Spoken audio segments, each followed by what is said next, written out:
How are you all? Hope you all are doing very good. So today, students, we have to start our sixth chapter of class fifth, which is about the age of machines. So, as we all know, what are machines? Machines are the devices which make our work or task easier and faster. So, how does this age of machines started? Okay, who were the inventors? We all have to discuss today. Okay, chalo. So let's start our chapter. See, in the ancient time too, when there was no machine or any metal was not discovered, men had to use simple tools and weapons made of bones, stones, or wood. That was the Stone Age. Gradually, with the discovery of metals, man learned to make better use with them and prepared better tools, and later became masters in making efficient machines, which enable him to do almost work easily and faster.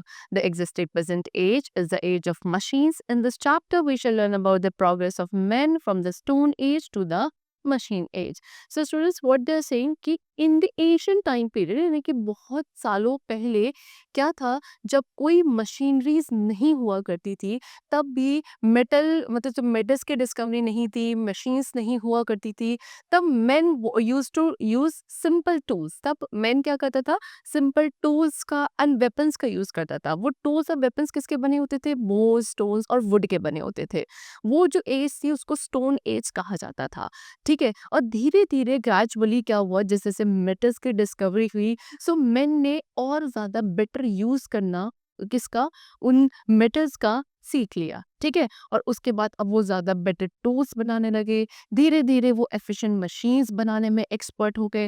And almost वो machines क्या करती थी, हर एक task को easier and faster बना लेती थी. सो इस चैप्टर में हम लोग वही पढ़ेंगे कि कैसे हमने मेटल्स की डिस्कवरी के साथ अपने इंटेलिजेंस को यूज करके, अपने स्किल्स को यूज करके स्टोन एज से मशीन एज तक की जर्नी तय करी है. Because as we all know, this time period is the what, machine age, ना कि स्टोन एज. सो ये स्टोन एज से मशीन एज तक हम लोग कैसे आए हैं, वो हमें इस चैप्टर में डिस्कस करना है. ठीक है, चलो. So first of all, discovery of metal. Metal की डिस्कवरी कैसे हुई, किसने करी, वो सबसे पहले हम डिस्कस करेंगे. So copper is the first metal to be discovered. Very important. सबसे पहला मेटल जो डिस्कवर हुआ था, दैट वाज कॉपर. ठीक है, रेडिश ब्राउन शाइनी मेटल है जो नेचुरली अगर करता है. पहले इसका यूज किया जाता था better and strong tools and weapons बनाने के लिए बाय द अर्ली मैन. फिर उसके बाद अर्ली मैन ने इसको किसके साथ, थोड़ा early man mixed with tin with copper. किसको, कॉपर के साथ tin which is also kind of metal only, उसको मिक्स किया एंड उसके बाद क्या बनाया, ब्रोंज बनाया. Bronze is harder than copper. Bronze harder होता है और ज्यादा हार्ड कॉपर के कंपैरिजन में. उसके बाद किसकी डिस्कवरी हुई, आयरन वॉज डिस्कवर्ड, जो और ज्यादा हार्डर था as compare to what, bronze and copper both. Bronze and copper दोनों से ही ज्यादा हार्ड क्या था, आयरन था. ठीक है, फिर उसके बाद जो early man began to make tools like axes, plungers, hammer etcetera. फिर ऐसे ऐसे करके आयरन के थ्रू हमने बहुत सारे टूल्स बनाने शुरू किए.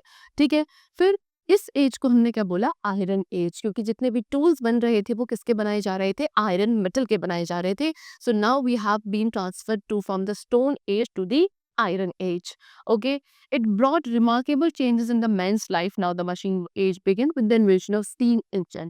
उसके बाद क्या, मशीन एज स्टार्ट हुई. बिकॉज मेन लाइफ में जैसे जैसे ये इतने सारे टूल्स बनने लगे, सो और ज़्यादा डेवलपमेंट हुआ. एंड देन वहाँ से सबसे पहले स्टीम इंजन की डिस्कवरी से मशीन एज स्टार्ट हो गई. Thomas Savery invented a crude steam engine. Thomas Savery ने एक क्रूड स्टीम इंजन डिस्कवर किया था as when he was helping to pump water out of the coal mines in England that we used to get filled with rainwater. अब ये steam engine की discovery क्यों करी थी, बिकॉज वो जो कोल माइंस थी इंग्लैंड में, उनको वो उसमें से वाटर को बाहर निकालने के लिए.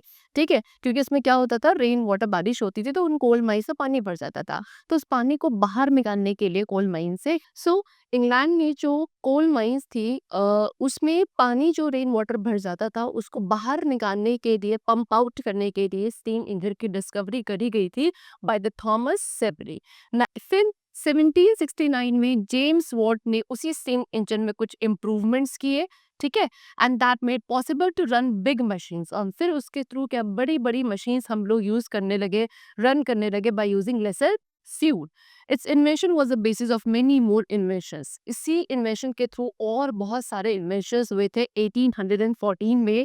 Okay, where George Stephenson, a British engineer, George Stephenson एक ब्रिटिश इंजीनियर थे जिन्होंने स्टीम लोकोमोटिव इंजन को फिर डेवलप किया.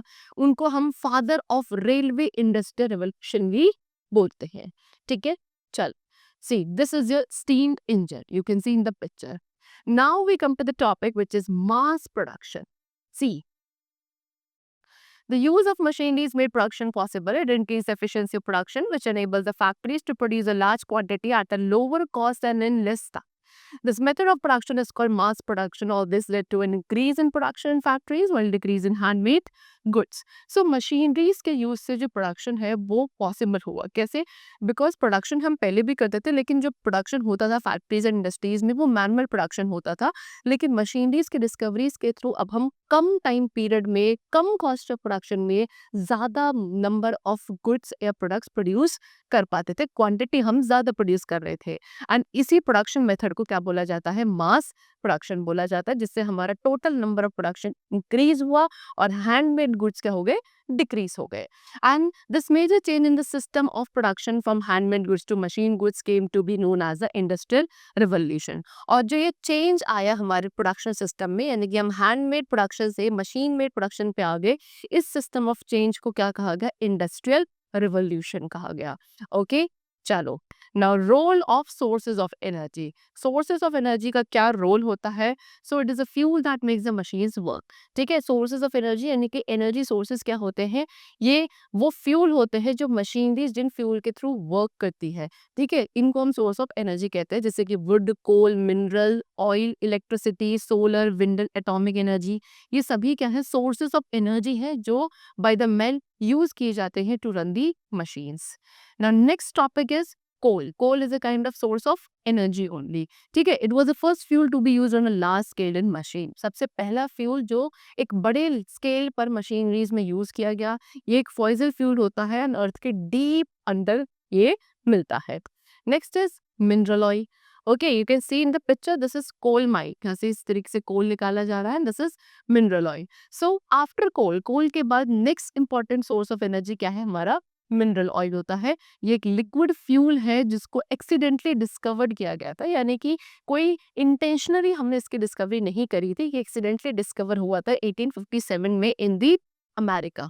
ठीक है, first high speed petrol engine, पहला high speed petrol engine and पहला फोर व्हील ऑटोमोबाइल को किसने डिस्कवर किया था? गॉटलिब डेमलर ने क्या डिस्कवर किया था. ये पेट्रोल इंजन भी बाद में एरोप्लेन्स वगैरह में यूज किया जाने लगा. फिर आफ्टर सम इयर्स, कुछ सालों बाद, रुडोल्फ डीजल जो कि जर्मन साइंटिस्ट थे, इन्होंने एक और इंजन डेवलप किया that could run on diesel oil, जो किस पे? डीजल ऑयल पे रन करता था, पेट्रोल की जगह. Okay, and diesel oil was very cheaper, वो उससे भी ज्यादा चीप था as compare to petrol. Now, next source of energy which we are having is electricity. ठीक है, so on the basis of his observation on a toy, Benjamin Franklin made experiment with a paper kite. अपने observation के basis पर जो Benjamin Franklin ने किस पे? Toy पे किया था. तो उन्होंने क्या करा? एक एक्सपेरिमेंट पेपर काइट पे किया. उन्होंने क्या किया? ये flu paper kite in a cloudy day. Paper kite को उन्होंने क्लाउडी डे पे फ्लू करने की कोशिश की. लाइटनिंग एंड थंडरस्टॉर्म के दौरान भी उन्होंने उसको फ्लाई किया.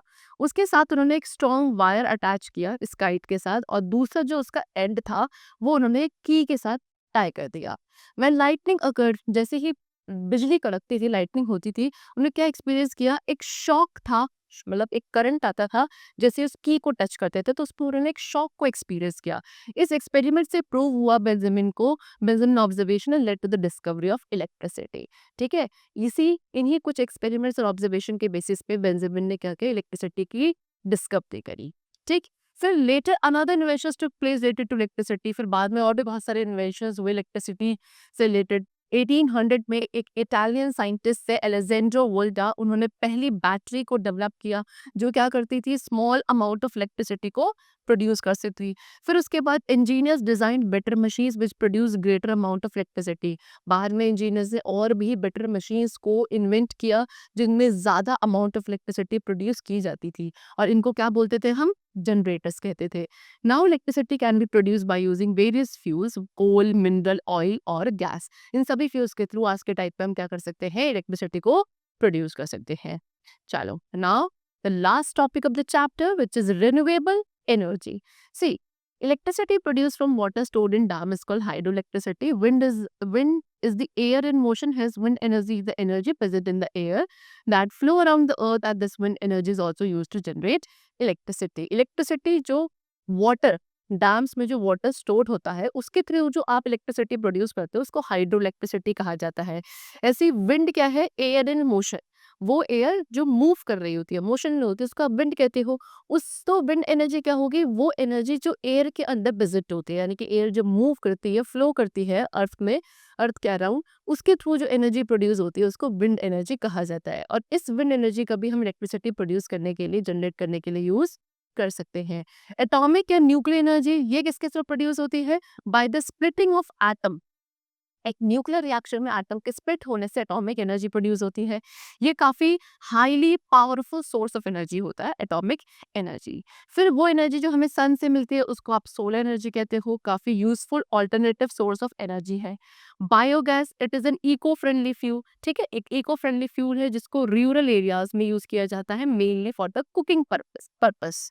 इस गैस का यूज़ किया जाता है कैसे, मतलब सॉरी, इस गैस को प्रोड्यूस कैसे किया जाता है, by the decomposition of biodegradable waste. जो बायोडिग्रेडेबल वेस्ट होता है उसको डिकम्पोज करके हम बायोगैस जैसा फ्यूल प्रोड्यूस करते हैं। नाउ वो बायोडिग्रेडेबल वेस्ट में क्या क्या इंक्लूड किया जाता है, such as animal dung, fruits and vegetable piece, garden litter etcetera. तो ये सारे बायोडिग्रेडेबल वेस्ट है जिनको डिकम्पोज करके बायोगैस फ्यूल प्रोड्यूस किया जाता है।